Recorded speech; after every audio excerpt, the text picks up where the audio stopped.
Hello, traders. Today is Tuesday, July 15th, and this is my analysis for the Euro Yen, and we are on the 1 hour time frame. So I left my Fibonacci retracement on here from yesterday's video because every single day for the past several weeks I've been coming on here and saying I'm doing absolutely nothing but looking for one, two, three way pullbacks to go long. What happened yesterday?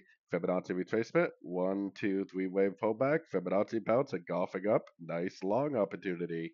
When the daily, weekly, and monthly time frames are all telling you to look for longs, to me it makes zero sense to go on here and try to look for shorts. Instead, I would just be patiently waiting for more three-way pullbacks to go long for the continuation of this uptrend.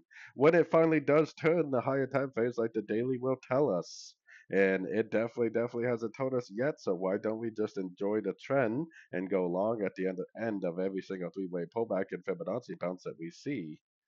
So anyways, don't forget to check out my free Discord channel, which is linked down here in the corner. Take a look at my website, fxpipcollector.com, and as always, thank you for watching and happy trading.